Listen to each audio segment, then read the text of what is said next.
네, 저희 준비한 이야기가 많아서요. 바로 만나보도록 하겠습니다. 자, 문서진 기자님, 저희 지난주에 지표 해석을 배워본 것 같거든요. 오늘은 어떤 강의 기다리고 있을까요? 네, 오늘은 앞서 이야기 드린 것처럼 환율 이야기를 해드리도록 하겠는데요. 일단 환율이라고 이야기를 하면 가장 먼저 환율이 올랐다, 환율이 내렸다. 도대체 이게 뭐냐?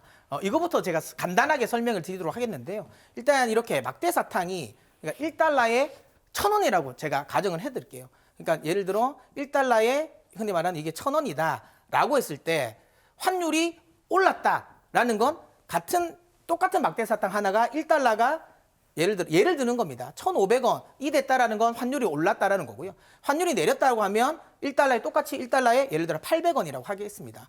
그러면 우리가 이렇게 생각하시면 돼요.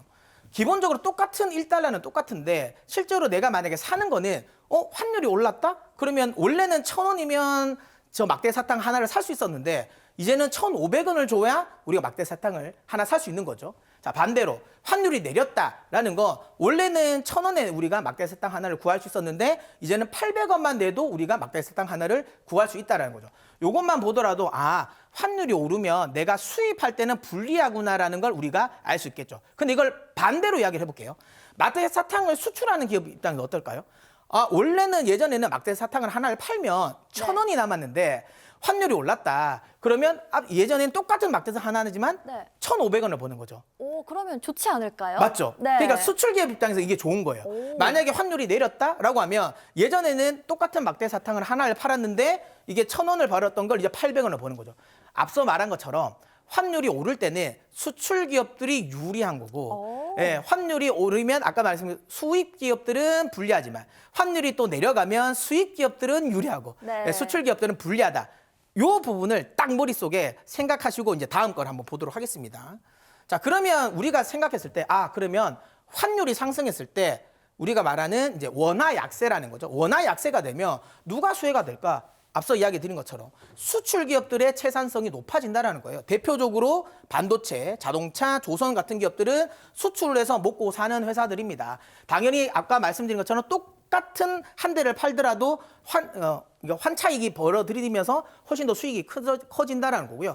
또 하나는 이 부분이 가격 경쟁력으로 돼요. 뭐냐면 내가 원래 예를 들어 자동차를 팝니다. 한 대를 파는데 1,500원이 남아요. 그럼 그걸 그냥 다 1,500원을 안 가져가고 원래 내가 1,000원이 벌었던 걸 500원을 더 벌었다? 그러면 250원을 오히려 흔히 말하는 마케팅비에 쓰면 훨씬 더 마켓쉐어를 늘릴 수 있지 않을까라고 생각할 수도 있죠. 그렇기 때문에 가격 경쟁력도 더 있을 수 있습니다. 그렇기 때문에 수출 기업들은 여기서 긍정적인 부분이고요. 반대로 수입 기업들은 당연히 손해를 볼 수밖에 없죠. 왜냐? 원가가 올라가고 수익성이 악화되죠. 왜냐하면 특히 대표적으로 철강 회사들, 왜냐하면 원료를 수입해서 제품을 만드는 회사들, 그러면 원료 가격 자체가 굉장히 올라가기 때문에 마진이 떨어질 수밖에 없습니다. 그 다음에 또 하나 항공주 같은 경우는 여러분들이 생각하시려더라도 우리 여행을 가려면 지금 우리 비행기 타고 가야 되잖아요. 근데 지금 환율이 많이 올랐어요. 예전 같은 것보다 훨씬 더 돈이 똑같은 흔히 말하는 노선을 가더라도 더 많은 비용이 들죠. 그러다 보면 수요가 줄어들 가능성이 높겠죠. 그렇다면 항공주에 대한 영업이익도 떨어질 수밖에 없고요. 이것도 중요한데 그것보다 더 핵심이 있습니다. 왜 항공주가 원화 약세가 됐을 때 환율이 올라갔을 때 왜 피해가 되냐면 항공주는 대부분이 달러 부채가 엄청나게 많아요. 어디서 달러 부채가 많이 생기지? 항공주? 우리가 생각하는 이 비행기가 한 대가 한 3천억씩 하지 않습니까? 그럼 그거를 우리가 흔히 말하는 현금으로 다 일시불로 결제하지 않아요. 대부분은 다 리스를 합니다. 그러면 이 리스라는 것 자체가 빚이지 않습니까? 그 빚이 대부분 다 달러 빚이라는 거죠. 그러면 당연히 원래는 내가 흔히 말하는 1,000달러를 빌렸다면 기본적으로 그것보다 환율이 아까 말씀드렸죠. 올라간다라는 거 내가 원래 내야 되는 돈보다 훨씬 더 많이 줘야 된다는 거예요. 그러면 달러 빚이 내가 아무것도 하지 않았는데 빚이 더 늘어나 버리는 거예요. 그런 부분 때문에 항공주 관련 부분은 원화가 약세, 그러니까 환율이 올라갔을 때 피해가 된다라는 부분이고요. 그 다음에 관광 같은 경우는 아시는 것처럼 외국인 관광객들이 굉장히 많이 늘어날 가능성이 높겠죠. 반대로 우리나라 분들은 또 외국에 나가는 부분은 또 많이 좀 줄어들 수 있는 부분이다. 이렇게 보시면 되고요. 이걸 조금 더 제가 간단하게 설명드리면 그래서 수혜 업종, 피해 업종이 뭐냐라는 부분인데요. 환율이 올라간다. 대표적으로 반도체, 자동차, 조선인데요. 여기서 핵심은 반도체입니다. 왜냐하면 조선주랑 지금 현재 자동차도 조금은 애매해요. 왜 그러냐면 조선주랑 자동차 모두 철강을 가지고 만들어야 돼요. 근데 아까도 말씀드렸죠. 철강은 대표적으로 원화 약세, 그러니까 환율이 올라갔을 때 피해주거든요. 그런 부분 때문에 오히려 마진이 낮아질 수 있는데 반도체는 그렇지 않습니다. 그렇기 때문에 반도체 관련 쪽은 여전히 환율 상승에 수혜가 된다라고 보시면 되고요.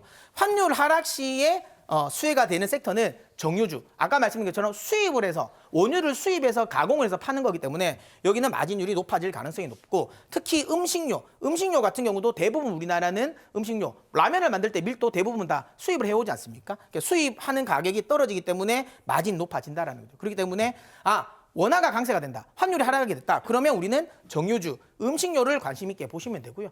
지금 현재 환율이 계속 올라간다라고 이야기를 하면 우리는 반도체를 계속 관심 있게 보시면 된다. 이렇게 말씀드리도록 하겠습니다. 네, 첫 번째 비행 경로로 시장의 큰 방향 짚어봤습니다. 한 걸음 더 나아가서요. 시장에서 매수의 기회를 활용할 수 있는 기업 여러분 너무너무 간절하게 필요하셨죠. 그래서 주식 장인의 안목으로 여러분들께 종목 기내식을 준비했습니다. 단순히 눈에 띄는 기업이 아니고요. 저희 상승 기류 기법으로 특별히 선별한 종목이 되겠죠. 이렇게 변하는 시장 속에서도 핵심 종목 기내식만 챙기신다면 정말 빠르고 제대로 된 기회 2026년에는 잡아볼 수가 있겠습니다. 주식 투자가 그동안 너무 어려우셨다면 오늘만큼은 문서진 기장과 함께 기회의 항공편 탑승해 보시길 바랄게요. 저희 소통 창구 통해서 들어오시면 종목 기내식 알차게 제공해 드리니까요. 참고해 보시길 바라겠고요. 네, 조금 더 자세히 알려드려 볼까요? 화면 하단에 QR코드 나가고 있습니다. 여러분 모두 휴대전화 가지고 계시죠? 일단 휴대전화를 얼른 꺼내주세요. 그리고 휴대전화 카메라를 켜주시고요. 여기 QR코드 부분에 스캔을 하시면 됩니다. 이 부분도 참고해 보시면 좋을 것 같네요. 이어서 소통방에 참여하시면 받아볼 수 있는 3가지 혜택 바로 알려드리겠습니다. 저희 첫 번째 혜택 만나볼게요. 저희 실시간으로 핫 이슈 분석 도와드릴게요. 지금 흐름은 어디로 움직이는지 바로 확인 가능하겠고요. 두 번째 만나보죠. 저희가 소개해드린 종목 기내식 있잖아요. 저희가 그치지 않고 AS 전략까지 모두 챙겨와 드립니다. 방송에서만 맛볼 수 있는 특별 기내식 종목 리뷰까지 통해서 확실한 중장거리 투자 전략까지 꼼꼼하게 세워보시면 좋을 것 같네요. 자, 세 번째는요. 주식이 처음이라도 걱정 없는 초보 투자 교육을 기초부터 걱정 없이 저희가 진짜 투자자로 안내 도와드리겠습니다. 참고해 보시고요. 자, 아쉽게도 시간이 벌써 여행을 마무리할 시간입니다. 오늘 여행은 여기까지고요. 저희 마치기 전에 오늘 투어 마무리 브리핑 도와드려 볼까요, 기장님? 네, 많은 분들이 고민을 할 시점인 것 같아요. 지금이라도 들어가도 늦지 않나? 그런 많은 고민을 하실 것 같은데요. 제가 처음 방송 내용에서 계속 말씀드렸지만 여전히 모멘텀은 긍정적이고 올해 역시 시장 역시도 상반기까지는 우상향할 가능성이 높기 때문에 지금은 조금은 용기 내셔서 저는 시장에 좀 적극적으로 참여하셨으면 좋겠다 이렇게 말씀드리도록 하겠습니다. 네, 여러분들의 용기 있는 투자에 저희도 함께하도록 하겠습니다. 본 방송에서 제공하는 모든 정보는 투자 판단에 대한 조언일 뿐 해당 종목 가치의 상승 또는 하락을 보장하지는 않습니다. 또한 모든 투자의 최종 판단은 투자자의 몫인만큼 그 결과는 투자자 본인에게 귀속된다는 점 잊지 마시길 바라겠습니다. 자, 여러분 오늘 어떠셨을까요? 저희 오마이 주식과 함께라면 주식 여행까지도 걱정 없겠죠?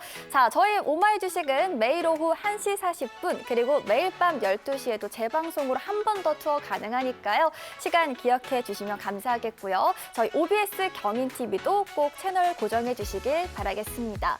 자, 오늘도 함께해 주신 여러분 모두 고맙습니다.